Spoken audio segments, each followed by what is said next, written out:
Hello medicos. Today we are going to discuss about the mitral regurgitation. Okay? Mitral regurgitation.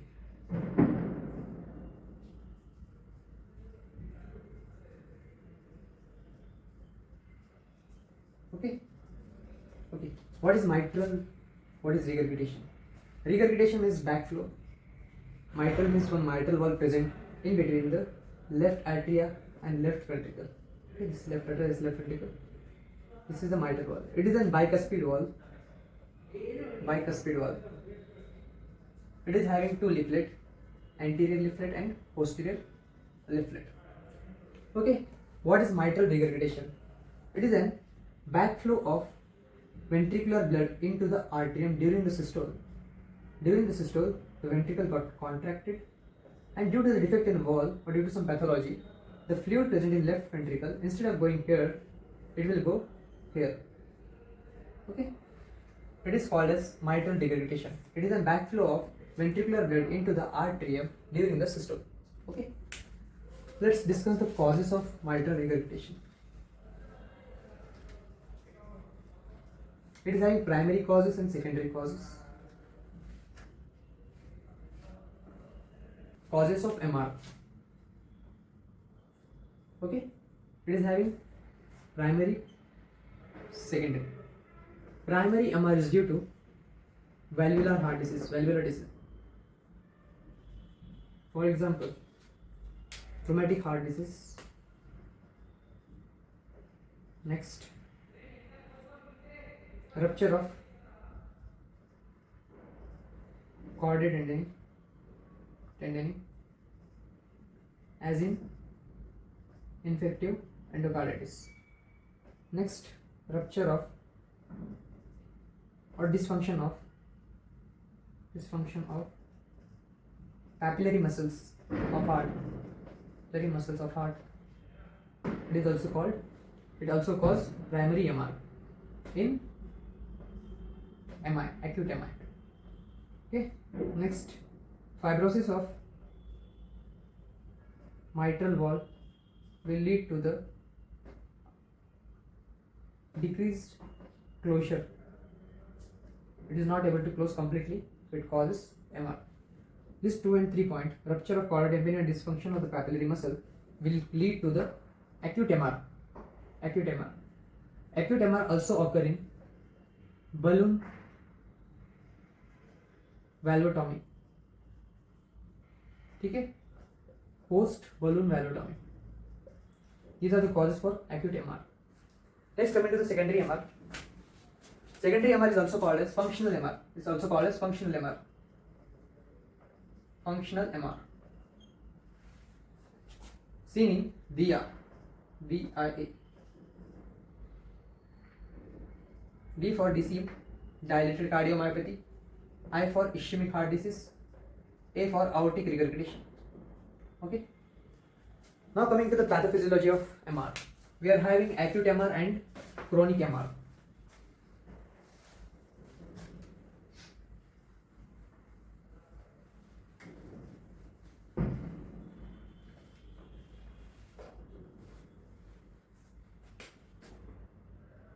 Acute MR.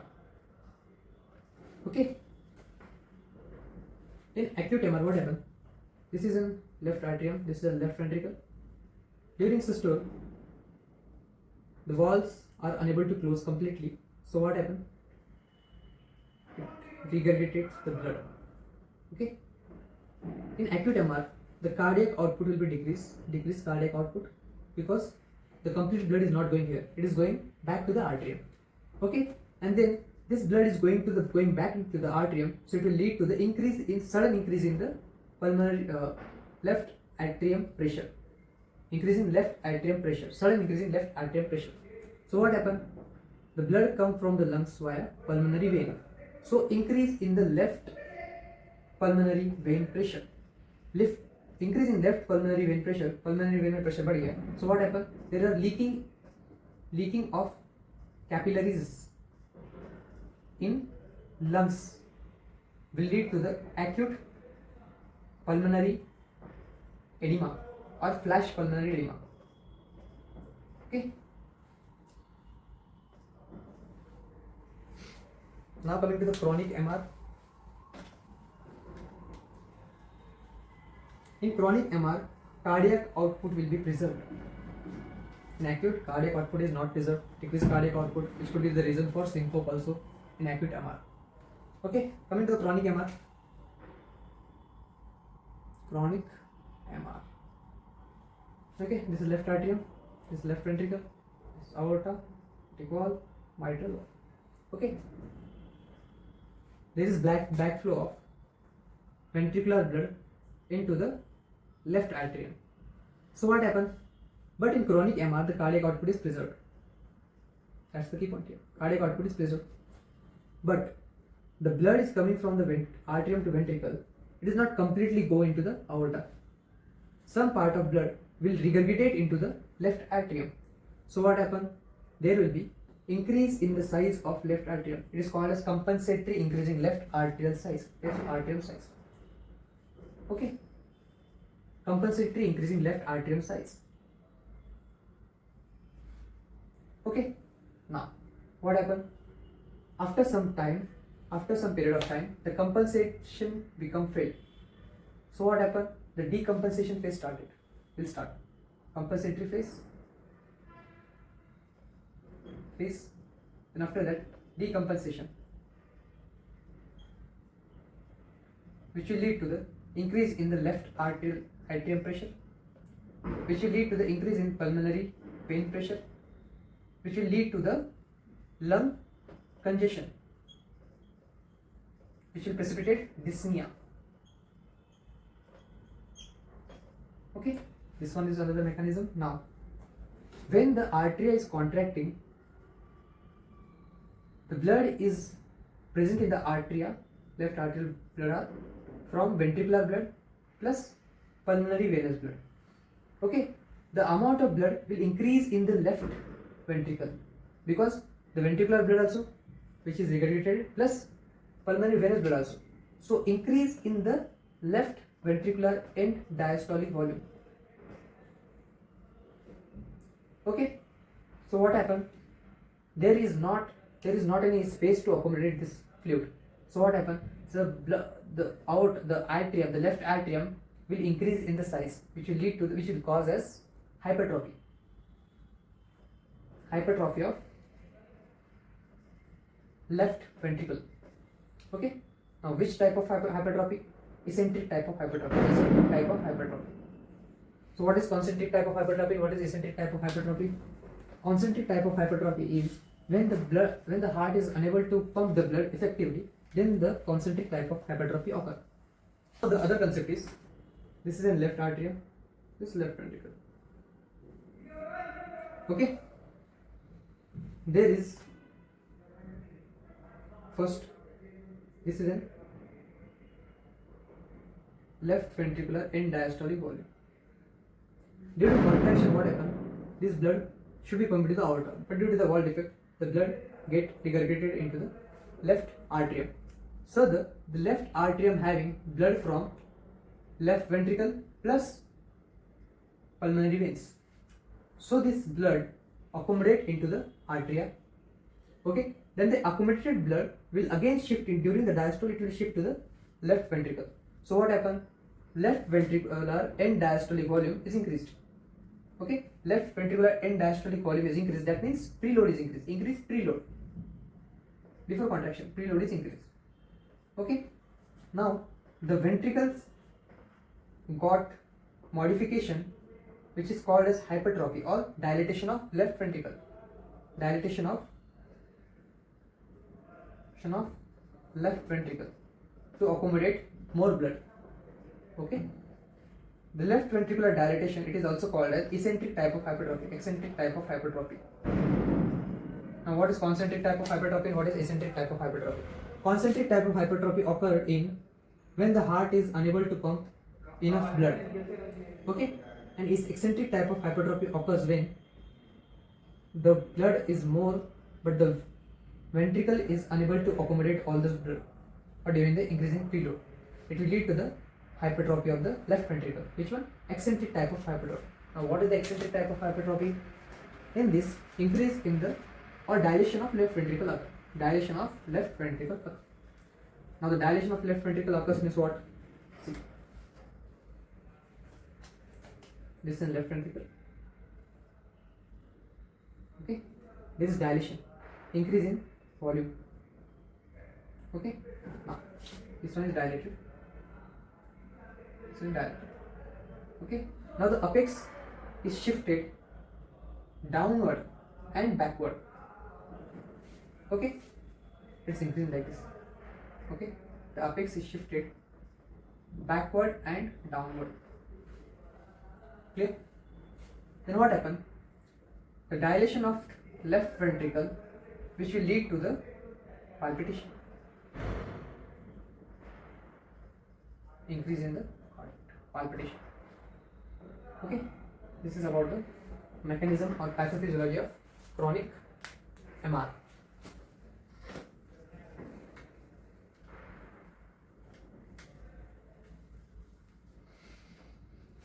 We will write it again. MR, acute MR, chronic MR. Okay, in acute MR, what happens? Sudden rise in the left arterial pressure, which will lead to the increase in the pulmonary venous pressure, which will lead to the leaking of blood vessels or pulmonary capillaries, which will lead to the acute pulmonary edema. Okay, now chronic MR, in this cardiac output is preserved. Okay, this one is the key point. Now in chronic MR there is compensatory. See this one. Okay, blood is going here due to regurgitation. Okay, so there is compensatory dilation or enlargement of left atrium, but after some period of time it will goes into decompensation, which will lead to the increase in left arterial pressure, increase in left venous pressure, which will lead to the congestion of lungs, which will lead to the dyspnea.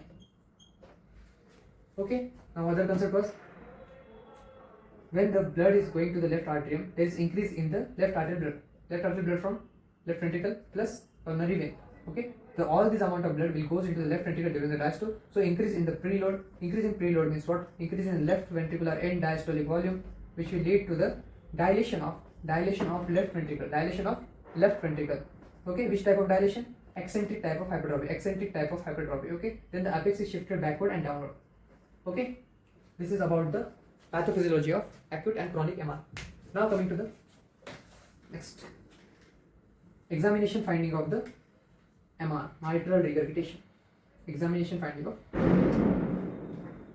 mitral regurgitation. First of all, symptom or signs. Acute MR showing pulmonary edema. Acute pulmonary edema. Okay, chronic MR show dyspnea, palpitation.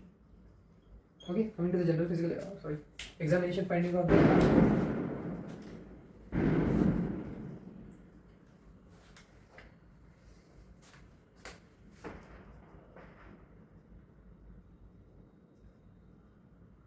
Okay, of MR.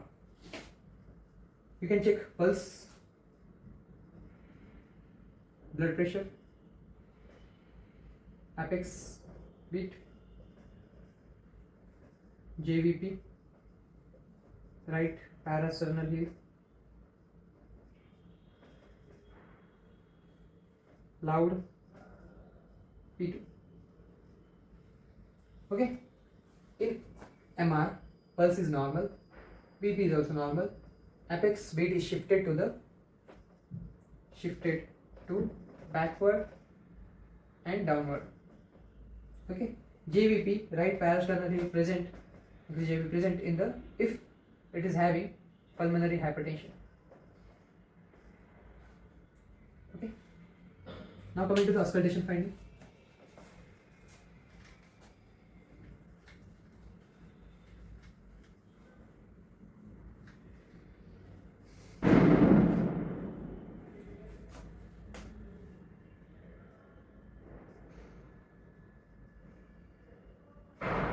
You can hear murmur. acute MR can hurt systolic murmur. In chronic, pansystolic murmur. Okay, now heart sound S1, S2. S1 is looking normal, S2 show wide split. Wide splits in S2. Okay, now acute MR shows systolic murmur and chronic shows pansystolic murmur. Why? In acute MR, there is no increase in the left atrial diameter because it doesn't have any time. So it is sudden increase in the left atrial pressure. Left atrial pressure is increased during the systole. During systole it's increased. Okay, during systole it's increased. And what is murmur? Murmur is when the abnormal sound, abnormal heart sound during increase in the turbulence. Due to increasing turbulence, the heart sound, the abnormal sound produced, it is called as murmur. Okay. Generally, when the turbulence is increased here, during the contraction, during the systole, the sudden pressure develop in the left ventricle, it will try to push the blood into the aorta. But due to some defect in wall, the blood go into the left atrium. The blood goes into the left atrium, which will produce a turbulence here. So you can hear the murmur during the contraction of the left ventricular contraction. You heard that sound. It is called as murmur, which occurred during the contraction. It is called as systolic murmur. Systolic murmur.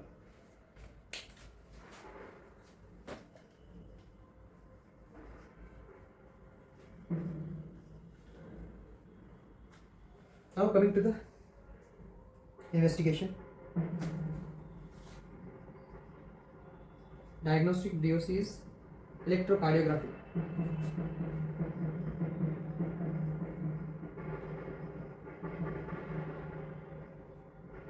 X-ray, left atrial enlargement,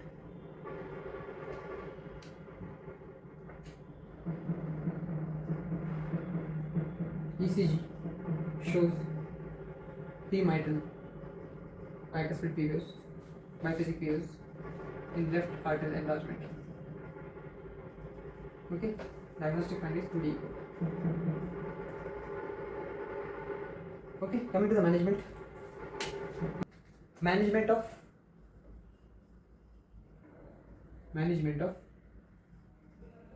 MR, mitral regurgitation, acute, chronic.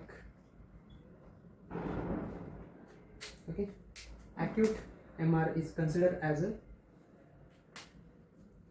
surgical emergency. Surgical emergency. You have to do surgery in acute MR. Definitive management is mitral valve replacement. Now coming to the chronic MR. Surgery indicated in chronic MR when there is severe MR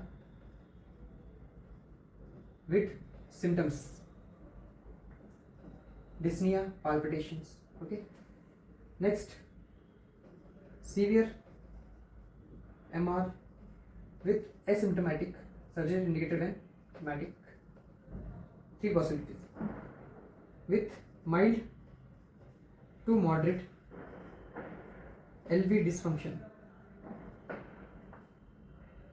ejection fraction 30 to 60%.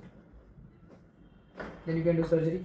Then severe MR with asymptomatic, with preserved ventricular function,